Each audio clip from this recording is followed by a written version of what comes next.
एक यादृच्छिक प्रयोग की घटना ए और बी, घटना बी निम्नानुसार है। हमारे पास ए के अंदर दिया है 1 2 3 4, बी के अंदर दिया है -1 0 और 1। तो यहाँ पे तो ये उदाहरण नंबर 7 है, लेकिन मैं आपको केवल उदाहरण नंबर 7 नहीं करवा रहा हूँ, इसके साथ साथ बहुत कुछ सिखा रहा हूँ।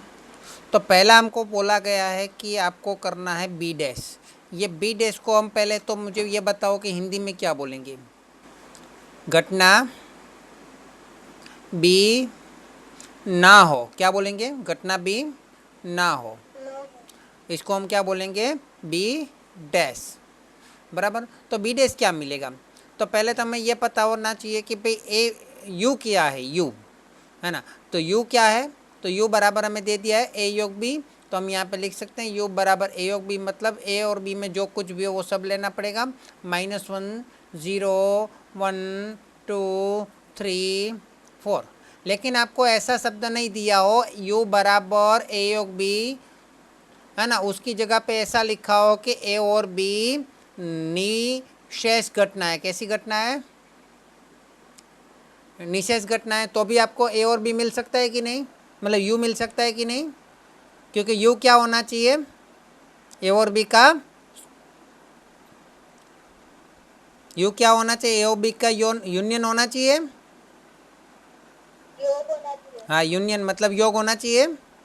अगर निशेष होता है तो निशेष होता है तो क्या होता है? ए योग बी बराबर यू होता है ना। तो आपको ये ऐसा ऐसा लिख के नहीं दिया कि यू बराबर ए योग बी, लेकिन ऐसा बोला है कि निशेष घटना है। क्या होगा कि कौन सी घटना है? निशेष घटना है। तो भी यही होगा, वो सब आपको तय करना पड़ेगा, थोड़ा चेंज करके दे देंगे तो। ओके, ऐसा बोला बी डैश खोजने को ना बोले, ऐसा बोले घटना बी ना हो, है ना, तो उसका समुच्चय प्राप्त कीजिए। तो बी डैश में क्या क्या आएगा? जो बी में ना हो वो सब आएगा, यू में हो लेकिन बी में ना हो। तो -1 नहीं आ सकता, 0 नहीं आ सकता, 1 नहीं आ सकता, उसके अलावा बाकी सब क्या है? 2 3 और 4 आएगा, है ना। दूसरा हमको क्या बोला है? पहला तो आंसर मिल गया हमको। दूसरा हमको क्या बोला है? ए डैश छेद बी। इसका अर्थ क्या होगा? घटना ए ना हो, और योग मतलब और, छेद मतलब और, योग मतलब अथवा, छेद मतलब और, घटना बी हो। उसके लिए हमें क्या करना पड़ेगा? ए डैश छेद बी ढूंढना पड़ेगा। और ए डैश छेद बी कैसे मिलेगा? तो ए डैश मतलब जो ए में नहीं है वो लिखना है, यू में से 1 2 3 4 नहीं लिखना है, -1 और 0 लिखना है। और बी कैसे लिखेंगे? तो छेद बी, बी में क्या है? तो बी तो पूरा लिख देंगे, -1 0 और 1 लिख देंगे। चलो अभी मुझे बताना, -1 0 और -1 0 1 दोनों का प्रतिच्छेद क्या होगा? -1 0 होगा। चलो तीसरा सवाल। तो यहाँ पे ए डैश छेद बी दिया हुआ है ना। अभी मैं इसी चीज़ को मैं थोड़ा चेंज करता हूँ। हमको क्या बोला है? घटना ए ना हो और घटना बी हो, तो हम ऐसा लिख सकते हैं, इसको मैं ऐसा भी लिख सकता हूँ, बी माइनस ए। और बी माइनस ए हम कैसे खोजेंगे? बी माइनस ए छेद बी से खोजेंगे। तो बी माइनस ए छेद बी कैसे मिलेगा? तो बी तो हमें को पता है, बी क्या है? -1 0 1। माइनस ए छेद बी क्या है? ए और बी दोनों में कॉमन हो ऐसा ए छेद बी क्या है? ए छेद बी दोनों में कॉमन है 1, है ना। तो वो 1 को मैं अलग कर देता हूँ, माइनस कर देता हूँ इसमें से। तो मुझे क्या आंसर मिलेगा? -1 0। क्या दोनों आंसर सही है? सही में परिणाम, अगर मैं इसको नंबर 1 दिया होता, परिणाम नंबर 2 दिया होता, तो परिणाम 1 और 2 सही है, सही में, है ना। तो मैं इसके बोल सकता हूँ कि ए डैश छेद बी मैं 2 तरीके से खोज सकता हूँ, बी माइनस ए करके भी खोज सकता हूँ, ठीक है ना, खोज सकता हूँ। ओके, तीसरा सवाल जो है उसमें क्या दिया है, ए माइनस बी दिया है, वो बी माइनस ए हमने ढूंढा, अभी हमें क्या करना है, ए माइनस बी ढूंढना है। तो हमें ये भी हम दो तरीके से ढूंढ सकते हैं। ए माइनस बी में क्या करना होगा, पहले तो इसका हिंदी क्या होगा ए माइनस बी का, कि घटना ए हो और या फिर किंतु भी लिख सकते हो, किंतु घटना बी न हो बराबर ए माइनस बी। ए माइनस बी को मैं ऐसे लिख सकता हूँ, ए माइनस ए छेद बी। तो ए क्या है, तो ए के अंदर तो पूरा है 1 2 3 4, और ए छेद बी हमने अभी अभी ढूंढ के दिखाया था 1, तो उसको मैं माइनस कर दूंगा तो क्या बचेगा 2 3 4, है ना। दूसरी तरीके से ढूंढे, पहली वाली मेथड से ढूंढे तो ए माइनस बी को हम क्या लिख सकते हैं, ए माइनस बी को हम ऐसे भी लिख सकते हैं ए छेद बी डैश, क्योंकि ए लेना है छेद मतलब और बी नहीं लेना है मतलब बी डैश।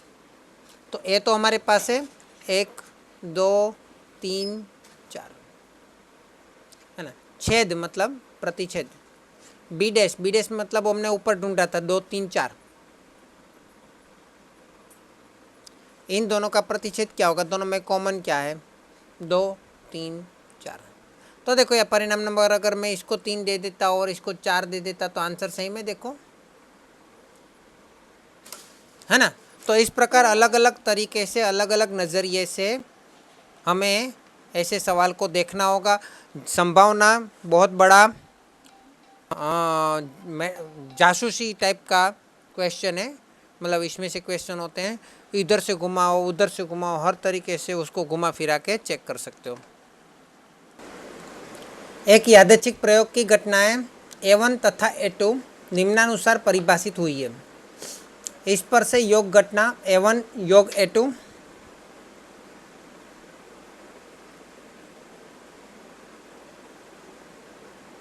एवं प्रतिच्छेद घटना A1 छेद A2 प्रदर्शित कीजिए। तो पहले तो हमें यहाँ पे दिया ही हुआ है कि A1 जो है वहाँ पे -1 0 1 दिया है और A2 जो है वहाँ पे 1 2 3 दिया है। तो हमारे लिए तो बहुत आसान हो गया, लेकिन यहाँ पे थोड़ा लिखने में थोड़ा सा x जहाँ x ऐसा जो आगे लिखा है ना उसका हम उपयोग करेंगे, है ना। दूसरी चीज़ तो यहाँ पे कुछ खास है नहीं, इसके बाद वाले सवाल में है तो वो चीज़ वहीं पे पता चलेगी। तो योग घटना में क्या आएगा, तो -1 आएगा। तो पहले लिखेंगे x जहाँ x जहाँ x बराबर -1 0 1 2 3, क्लियर। और यहाँ पे क्या लिखना पड़ेगा, x जहाँ x इक्वल टू -1 0 1 1 2 3 1 आएगा,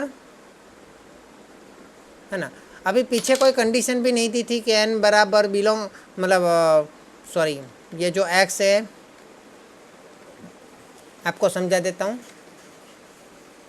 ये जो x है अगर ऐसा कंडीशन दिया है तो r है, r का बिलोंग्स टू r है तो क्या होगा, अगर x से बिलोंग्स टू n है तो क्या होगा, अगर x से बिलोंग्स टू z है तो क्या होगा, अगर x से बिलोंग्स टू q है तो क्या होगा, है ना।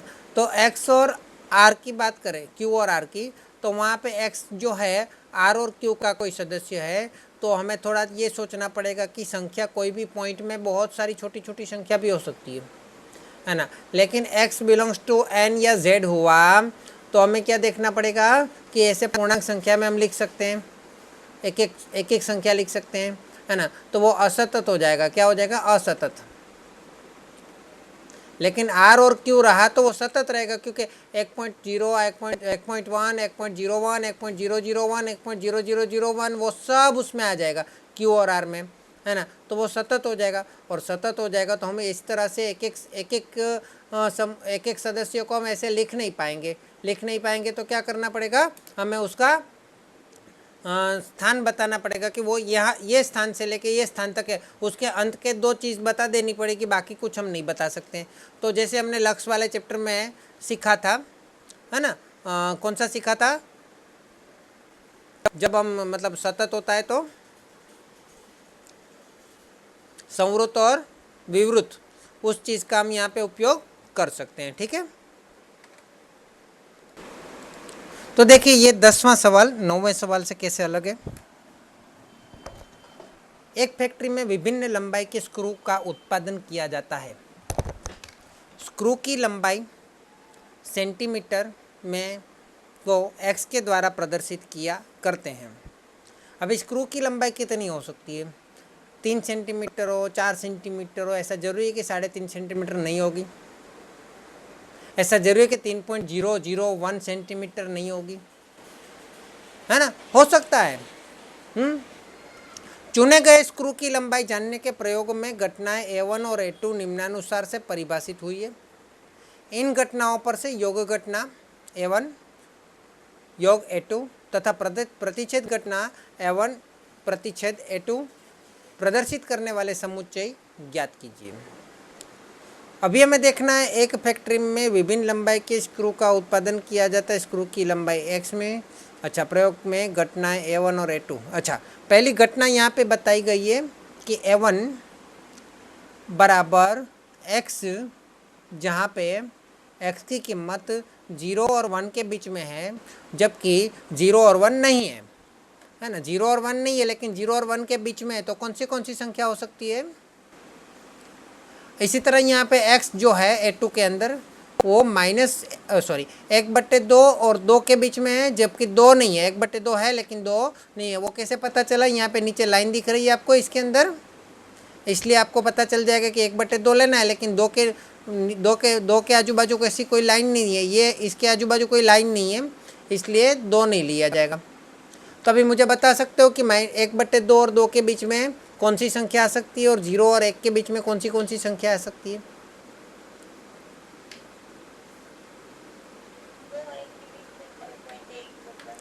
0 और 1 के बीच में 0.1 0.2 उतना तो आएगा, 0.001 भी आएगा, 0.0001 भी आएगा, 0.0 पे 0.4 5 6 7 8 9 10 11 12 13 अंदर कुछ भी ले लो, है ना। 0 के पॉइंट है तो वो आएगा, 0 और 1 के बीच में तो आएगा, 1 से छोटी संख्या 0 से बड़ी संख्या आएगी, लेकिन 0 और 1 आएगा नहीं। चलो ठीक है, चलो अभी A2 को देख लेते हैं। तो A2 में 1/2 से लेके 2 तक की संख्या ले सकते हैं।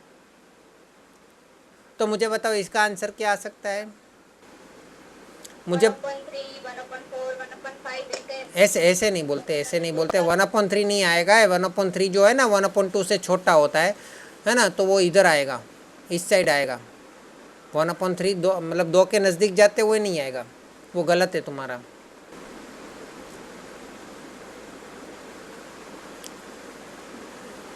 चलो, तो मुझे ये बताओ कि A1 योग A2 में हम क्या लिख सकते हैं, और A1 छेद A2 में हम क्या लिख सकते हैं, मुझे इतना चाहिए। उसके लिए हमें कल्पना करनी पड़ेगी संख्या रेखा जैसी। हम एक संख्या रेखा जैसी कल्पना कर लेते हैं।